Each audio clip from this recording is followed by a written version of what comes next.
Primeiro, obrigado a Deus pela minha vida, pela missão de presidir o Brasil e pela oportunidade de restabelecer a verdade, o que é bom para todos nós.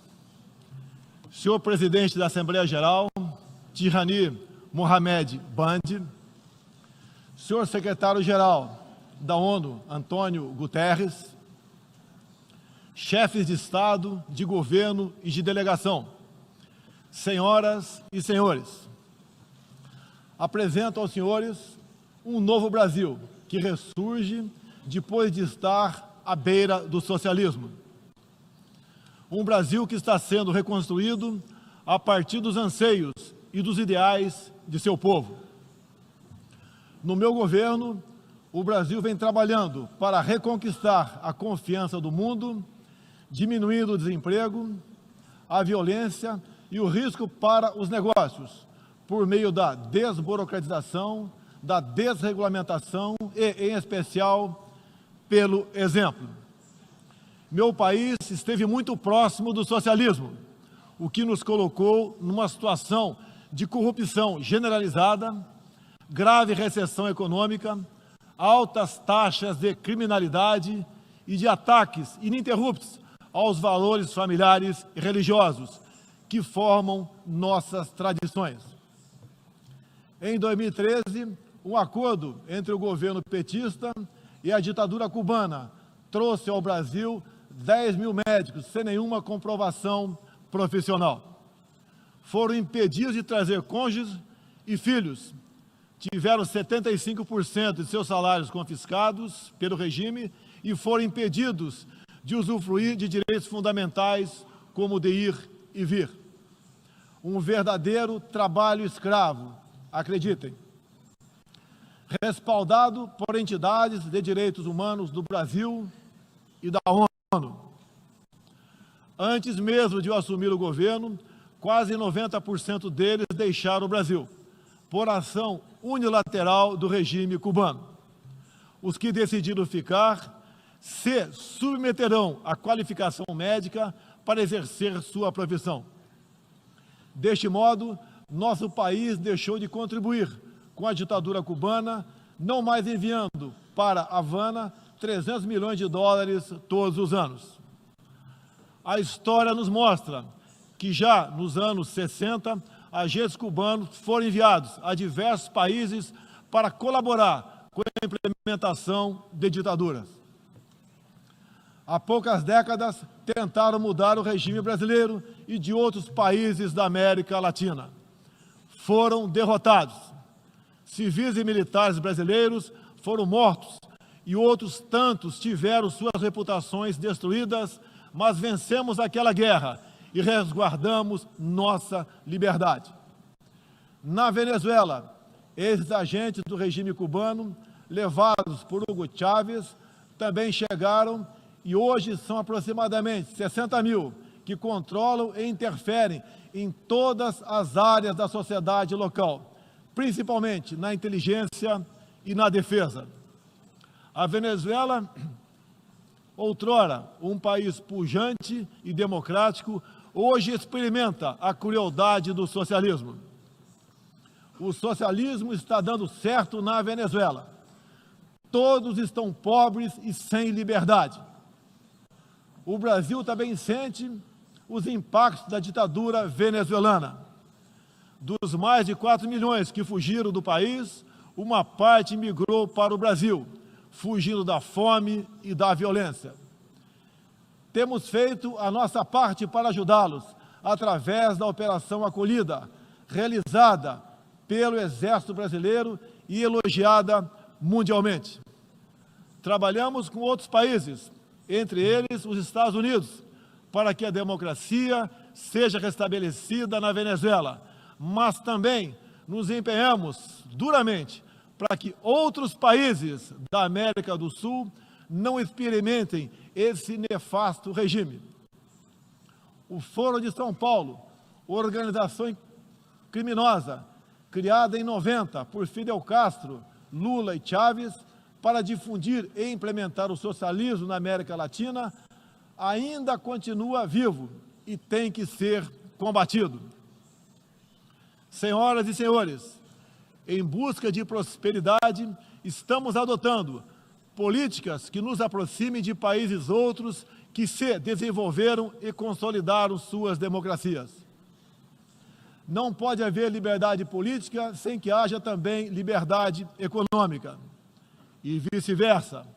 O livre mercado, as concessões e as privatizações já se fazem presentes hoje no Brasil. A economia está reagindo ao romper vícios e amarras de quase 2 décadas de irresponsabilidade fiscal, aparelhamento do Estado e corrupção generalizada. A abertura, a gestão competente e os ganhos de produtividade são objetivos imediatos do nosso governo. Estamos abrindo a economia e nos integrando às cadeias globais de valor. Em apenas 8 meses, concluímos os 2 maiores acordos comerciais da história do país, aqueles firmados entre o Mercosul e a União Europeia, e entre o Mercosul e a Área Europeia de Livre Comércio, o EFTA. Pretendemos seguir adiante com vários outros acordos nos próximos meses. Estamos prontos também para iniciar nosso processo de adesão à Organização para a Cooperação de Desenvolvimento Econômico, OCDE. Já estamos adiantados, adotando as práticas mundiais mais elevadas em todos os terrenos, desde a regulação financeira até a proteção ambiental. Senhorita Isani Calapalo, indígena aqui presente do Brasil, agora vamos falar de Amazônia. Em primeiro lugar, meu governo tem o compromisso solene com a preservação do meio ambiente e do desenvolvimento sustentável em benefício do Brasil e do mundo. O Brasil é um dos países mais ricos em biodiversidade e riquezas minerais. Nossa Amazônia é maior que toda a Europa Ocidental e permanece praticamente intocada. Prova de que somos um dos países que mais protege o meio ambiente. Nessa época do ano, o clima seco e os ventos favorecem queimadas espontâneas e também as criminosas. Vale ressaltar que existem queimadas praticadas por índios e populações locais, como parte de sua respectiva cultura e forma de sobrevivência. Problemas qualquer país os tem. Contudo, os ataques sensacionalistas que sofremos por grande parte da mídia internacional, devido aos focos de incêndio na Amazônia, despertaram nosso sentimento patriótico. É uma falácia dizer que a Amazônia é patrimônio da humanidade e um equívoco, como atestam os cientistas, afirmar que a Amazônia, a nossa floresta, é o pulmão do mundo. Valendo-se dessas falácias, um ou outro país, em vez de ajudar, embarcou nas mentiras da mídia e se portou de forma desrespeitosa com espírito colonialista. Questionaram aquilo que nos é mais sagrado, a nossa soberania. Um deles, por ocasião do encontro do G7, ousou sugerir aplicar sanções ao Brasil sem sequer nos ouvir. Agradeço àqueles que não aceitaram levar adiante essa absurda proposta. Em especial, o presidente Donald Trump, que bem sintetizou o espírito que deve reinar entre os países da ONU: respeito à liberdade e à soberania de cada um de nós. Hoje, 14% do território brasileiro está demarcado como terra indígena, mas é preciso entender que nossos nativos são seres humanos, exatamente como qualquer um de nós. Eles querem e merecem usufruir dos mesmos direitos de que todos nós. Quero deixar claro, o Brasil não vai aumentar para 20% sua área já demarcada como terra indígena, como alguns chefes de Estado gostariam que acontecesse. Existe no Brasil 225 povos indígenas, além de referências de 70 tribos vivendo em locais isolados. Cada povo ou tribo, com seu cacique, sua cultura, suas tradições, seus costumes e, principalmente, sua forma de ver o mundo. A visão de um líder indígena não representa a de todos os índios brasileiros. Muitas vezes, alguns desses líderes, como o cacique Raoni, são usados como peça de manobra por governos estrangeiros na sua guerra informacional para avançar seus interesses na Amazônia. Infelizmente, algumas pessoas de dentro e de fora do Brasil, apoiadas por ONGs, temem tratar e manter nossos índios como verdadeiros homens das cavernas. O Brasil agora tem um presidente que se preocupa com aqueles que lá estavam antes da chegada dos portugueses em 1500. O índio não quer ser latifundiário, pobre em cima de terra rica, especialmente das terras mais ricas do mundo. É o caso das reservas Yanomami e Raposa Serra do Sol. Nessas reservas existe grande abundância de ouro, diamante, urânio, nióbio e terras raras, entre outros. E esses territórios são enormes. A reserva Yanomami, sozinha, conta com aproximadamente 95 mil quilômetros quadrados, o equivalente ao tamanho de Portugal ou da Hungria, embora apenas 15 mil índios vivam nessa área. Isso demonstra que os que nos atacam não estão preocupados com o ser humano índio, mas sim com as riquezas minerais e a biodiversidade existentes nessas áreas. E para mostrar aos senhores que não existe uma autoridade única entre os índios, eu quero ler uma carta aqui de grande parte das comunidades indígenas endereçadas para os senhores. O grupo de agricultores indígenas do Brasil, formado por diversas etnias e com representantes por todas as unidades da federação, que habitam uma área de mais de 30 milhões de hectares no território brasileiro, vem respeitosamente perante a sociedade brasileira endossar apoio total e restrito à indígena Isani Calapalo, aqui presente, do Parque Indígena do Xingu, Mato Grosso, que a mesma possa, na Assembleia das Nações Unidas, em Nova York, Estados Unidos, externar toda a realidade vivida pelos povos indígenas do Brasil, bem como trazer à tona o atual quadro de mentiras propagado pela mídia nacional e internacional, que insistem em fazer dos povos indígenas do Brasil uma reserva de mercado, sem fim, atendendo interesses estrangeiros de países que ainda enxergam no Brasil uma colônia, sem regras e sem soberania. O Brasil possui 14% do seu território nacional regularizado como terras indígenas, e muitas comunidades estão sedentas para que o desenvolvimento dessa parte do Brasil finalmente ocorra sem amarras ideológicas ou burocráticas. Isso facilitará o alcance de uma maior qualidade de vida nas áreas do empreendedorismo, saúde e educação. Uma nova política indigenista no Brasil é necessária. O tempo urge.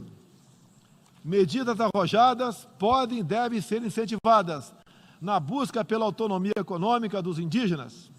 Certamente que, se um conjunto de decisões vier nesse sentido, poderemos vislumbrar um novo modelo para a questão indígena brasileira. Um novo tempo para as comunidades indígenas é fundamental. A situação de extrema pobreza em que se encontram, sobrevivendo tão somente do Bolsa Família e de cestas básicas, nunca representou dignidade e desenvolvimento.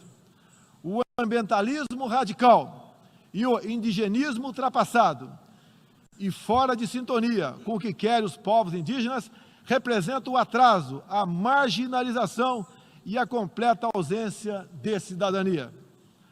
A realidade ora posta impõe que o mundo, na arena da Assembleia das Nações Unidas, possa conhecer nossos desejos e aspirações na voz da indígena Izani Kalapalo, que transmitirá o real quadro do meio ambiente e das comunidades indígenas brasileiras. Portanto, Izani Kalapalo goza de confiança e do prestígio da liderança indígena interessada em desenvolvimento, empoderamento e protagonismo, estando apta para representar as etnias relacionadas anexas, que são 52. Acabou o monopólio do senhor Raoni. A Organização das Nações Unidas teve papel fundamental na superação do colonialismo e não pode aceitar que essa mentalidade regresse a estas salas e corredores sob qualquer pretexto. Não podemos esquecer que o mundo necessita ser alimentado. A França e a Alemanha, por exemplo, usam mais de 50% de seus territórios para a agricultura. Já o Brasil usa apenas 8% de terras para a produção de alimentos. 61% do nosso território é preservado. Nossa política é de tolerância zero para com a criminalidade, aí incluídos os crimes ambientais. Quero reafirmar minha posição de que qualquer iniciativa de ajuda ou apoio à preservação da floresta amazônica ou de outros biomas deve ser tratado em pleno respeito à soberania brasileira. Também rechaçamos as tentativas de instrumentalizar a questão ambiental ou a política indigenista em prol de interesses políticos e econômicos externos, em especial os disfarçados de boas intenções. Estamos prontos para, em parcerias e agregando valor, aproveitar de forma sustentável todo o nosso potencial. O Brasil reafirma seu compromisso intransigente com os mais altos padrões de direitos humanos, com a defesa da democracia e da liberdade de expressão religiosa e de imprensa. É um compromisso que caminha junto com o combate à corrupção e à criminalidade, demandas urgentes da sociedade brasileira. Seguiremos contribuindo, dentro e fora das Nações Unidas, para a construção de um mundo onde não haja impunidade, esconderijo ou abrigo para criminosos e corruptos. Em meu governo, o terrorista Cesare Battisti fugiu do Brasil, foi preso na Bolívia e extraditado para a Itália. Outros 3 terroristas paraguaios e um chileno que viviam no Brasil como refugiados políticos também foram devolvidos aos seus respectivos países. Terroristas, sob disfarce de perseguidos políticos, não mais encontrarão refúgio no Brasil. Há pouco, presidentes socialistas que me antecederam desviaram centenas de bilhões de dólares, comprando parte da mídia e parte do parlamento. Tudo por um projeto de poder absoluto. Foram julgados e punidos, graças ao patriotismo, perseverança e coragem de um juiz que é símbolo no meu país, o doutor Sérgio Moro, nosso atual ministro da Justiça e Segurança Pública. Esses presidentes também transferiram boa parte desses recursos para outros países, com a finalidade de promover e implementar projetos semelhantes em toda a região. essa fonte de recursos secou. Esses mesmos governantes vinham aqui todos os anos e faziam descompromissados discursos com temas que nunca atenderam aos reais interesses do Brasil, nem contribuíram para a estabilidade mundial. Mesmo assim, eram aplaudidos. Em meu país, tínhamos que fazer algo a respeito dos quase 70 mil homicídios e dos incontáveis crimes violentos que anualmente massacravam a população brasileira.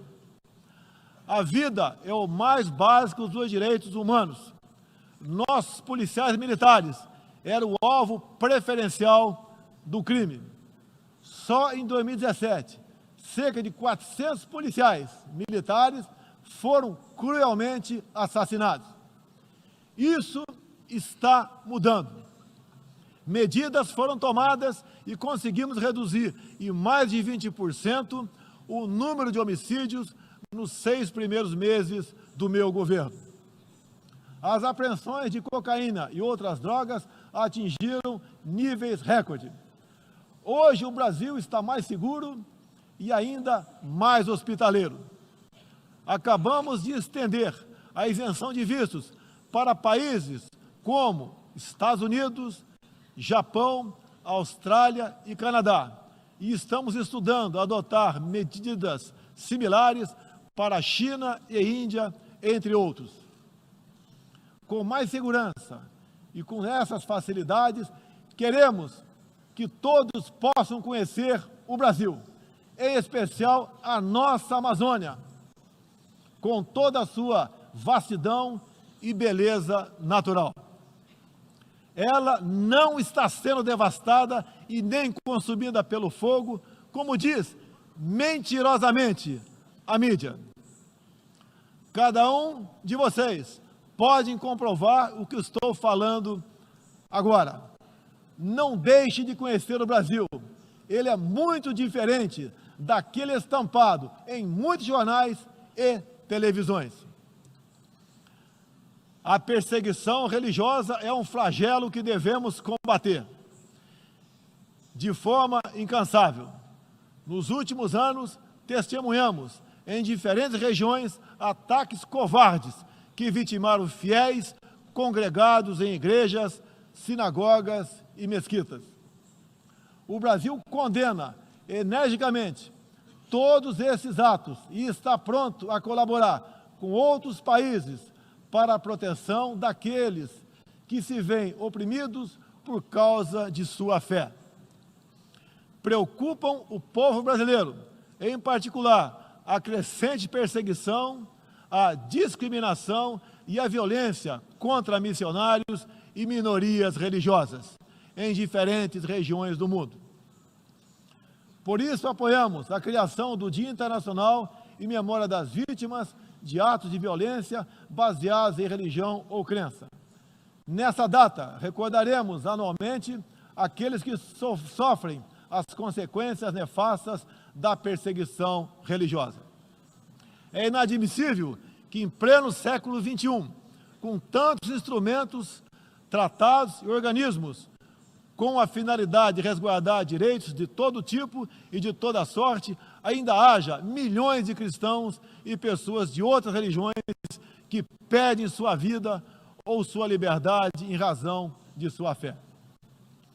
A devoção do Brasil à causa da paz se comprova pelo sólido histórico de contribuições para as missões da ONU. Há 70 anos, o Brasil tem dado contribuição efetiva para as operações de manutenção da paz das Nações Unidas. Apoiamos todos os esforços para que essas missões se tornem mais efetivas e tragam benefícios reais e concretos para os países que as recebem. Nas circunstâncias mais variadas, no Haiti, no Líbano, na República Democrática do Congo, os contingentes brasileiros são reconhecidos pela qualidade de seu trabalho e pelo respeito à população, aos direitos humanos e aos princípios que norteiam as operações de manutenção de paz. Reafirmo nossa disposição de manter contribuição concreta às missões da ONU, inclusive no que diz respeito ao treinamento e à capacitação de tropas, área em que temos reconhecida experiência.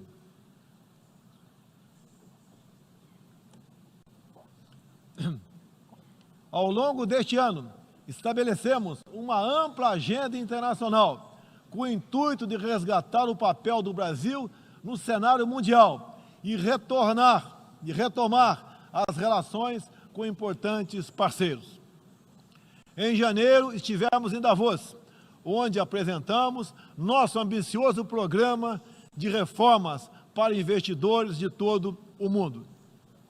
Em março, visitamos Washington, onde lançamos uma parceria abrangente e ousada com o governo dos Estados Unidos em todas as áreas, com destaque para a coordenação política e para a cooperação econômica e militar. Ainda em março, estivemos no Chile, onde foi lançado o ProSul, importante iniciativa para garantir que a América do Sul se consolide como um espaço de democracia e de liberdade.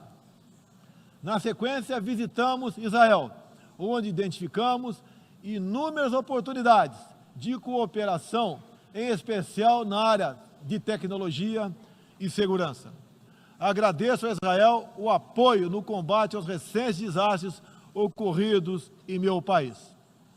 Visitamos também um de nossos grandes parceiros no Cone Sul, a Argentina, com o presidente Maurício Macri e nossos sócios do Uruguai e do Paraguai, afastamos do Mercosul a ideologia e conquistamos importantes vitórias comerciais, ao concluir negociações que já se arrastavam por décadas. Ainda este ano, visitaremos importantes parceiros asiáticos, tanto no Extremo Oriente quanto no Oriente Médio. Essas visitas reforçarão a amizade e o aprofundamento das relações com Japão, China, Arábia Saudita, Emirados Árabes e Catar. Pretendemos seguir o mesmo caminho com todo o mundo árabe e a Ásia. Também estamos ansiosos para visitar nossos parceiros e amigos na África, na Oceania e na Europa. Como os senhores podem ver, o Brasil é um país aberto ao mundo, em busca de parcerias com todos os que tenham interesse de trabalhar pela prosperidade, pela paz e pela liberdade. Senhoras e senhores, o Brasil que represento é um país que está se reerguendo, revigorando parcerias e reconquistando sua confiança política e econômica. Estamos preparados para assumir as responsabilidades que nos cabem no sistema internacional. Durante as últimas décadas, nos deixamos seduzir, sem perceber, por sistemas ideológicos de pensamento que não buscavam a verdade, mas o poder absoluto. A ideologia se instalou no terreno da cultura, da educação e da mídia, dominando meios de comunicação, universidades e escolas. A ideologia invadiu nossos lares para investir contra a célula máter de qualquer sociedade saudável, a família. Tento ainda destruir a inocência de nossas crianças, pervertendo até mesmo identidade mais básica e elementar, a biológica. O politicamente correto passou a dominar o debate público para expulsar a racionalidade e substituí-la pela manipulação, pela repetição de clichês e pelas palavras de ordem. A ideologia invadiu a própria alma humana para dela expulsar Deus e a dignidade com que Ele nos revestiu. E, com esses métodos, essa ideologia sempre deixou um rastro de morte, ignorância e miséria por onde passou. Sou prova viva disso. Fui covardemente esfaqueado por um militante de esquerda e só sobrevivi por um milagre de Deus. Mais uma vez, agradeço a Deus pela minha vida. A ONU pode ajudar a derrotar o ambiente materialista e ideológico, que compromete alguns princípios básicos da dignidade humana. Essa organização foi criada para promover a paz entre nações soberanas e o progresso social com liberdade, conforme o preâmbulo de sua carta. Nas questões do clima, da democracia, dos direitos humanos, da igualdade de direitos e deveres entre homens e mulheres, e em tantas outras, tudo o que precisamos é isso: contemplar a verdade seguindo João 8,32. E conhecereis a verdade, e a verdade vos libertará. Todos os nossos instrumentos, nacionais e internacionais, devem estar direcionados, em última instância, para esse objetivo. Não estamos aqui para apagar nacionalidades e soberanias, em nome de um interesse global abstrato. Esta não é a organização do interesse global, é a Organização das Nações Unidas. Assim deve permanecer, com humildade e confiante no poder libertador da verdade. Estejam certos de que poderão contar com este novo Brasil, que aqui apresento aos senhores e senhoras.